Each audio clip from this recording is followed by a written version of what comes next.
waaw asalaamaaleykum waa Sénégal asalaamaaleykum waa Thiès mais particulièrement ak asalaamaaleykum waa zone nord muy quartier bi nga xam ne fii la candidat de la jeunesse Cheikh Ndoye dëkk tey ji dañu ñëw fii ci école Issa Dème lancé fii li nga xam ne moom mooy nettoyage école yi ku ne xam na ni ñi ngi jëm ci ouverture des classes boo dee xool enseignants yi ñi nga war a ubbi le 11 kon suñu doom yi nga xam ni nekk nañ ci école yi école primaire yi nga xam ne ñoo nekk fii ci zone nord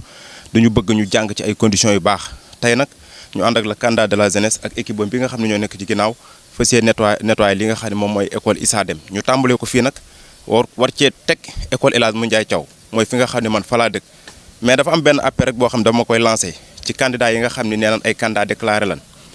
dañu gis ni booba tey kenn ku ci ne da nga ni candidat nga rek mais da ngaa toog ci sa ruq am say boy yoo xam ne ñoo lay dugalal say photo ci sa groupe WhatsApp bi loolu daf fee war a jeex Cheikh le candidat de la jeunesse depuis bi mu defee déclaration de candidature am ba tey mi ngi sur le terrain loolu yaakaar naa ne médias yi ci boppam am nañ ci seede chaque jour que jëfee amul lundi amul samedi amul dimanche maanaam du lundi au samedi toujours wala du lundi au dimanche toujours mi ngi sur le terrain te liggéey ngir askan wi kon ñi nga xam ne nee na ay candidat déclaré lan dama leen lancer un appel ñu wàcc sur le terrain ndax damaa gëm ni candidat de la jeunesse li mu nekk moom mooy tax ñu gagné élection yi moo tax ëllëg foo dugg di dagaan baatu askan wi ñu mën cee sawar ngi jox la seen carte mais su fekkee da nga ne candidat nga toog ci sa ruq ëllëg boo demee sax di dagaan baatu askan wi mën nañ laa jëppi ndax dan naan kii booba tey mosu fee ñëw mosu fee def dara ma am benn rappel bu ndaw rek bu may def gis nga ci 19 quartiers yi nga xam ne ñoo nekk fii ci zone nord bu leen neexee ñoom ñi nga xam ne ñoo fi nekk ñu banque seen i baaraam ñu lim ñu jël Ngent Kër Cheikh jël Taaxi Kaw jël Kër Maam El Hadj jël Medina Fall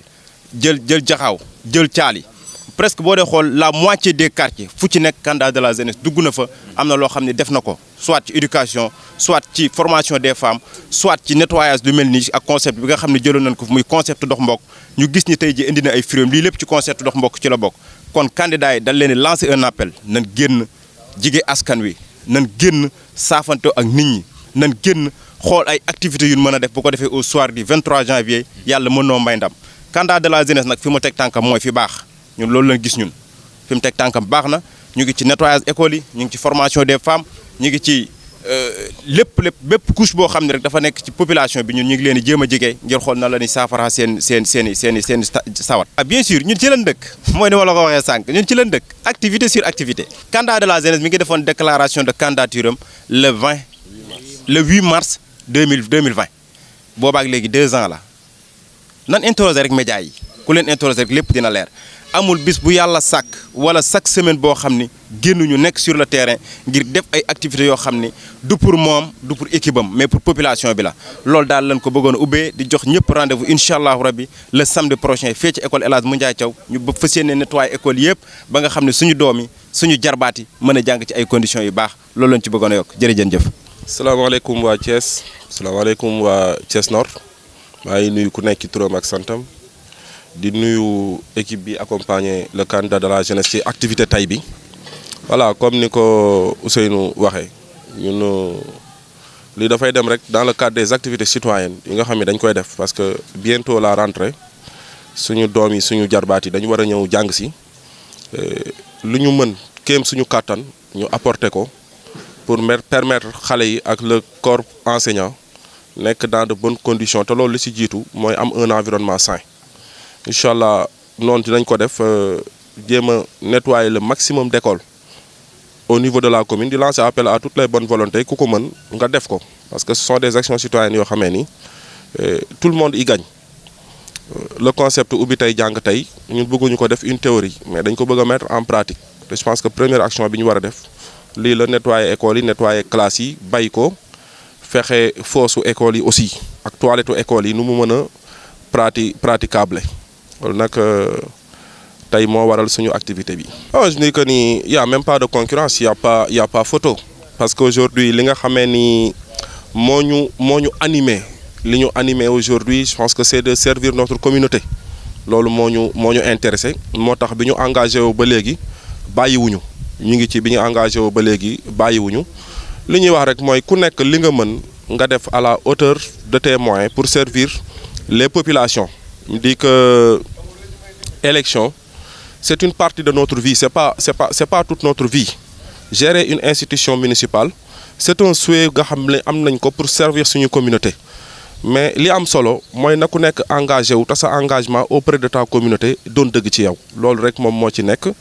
À part ça nous on est fin prêt ah élection yi bu dee dimanche prochain ñun pare nañ à tout point de vue. waaw zone nord li may xaar ci ñoom prise de conscience rek prise de conscience xàmmee ràññee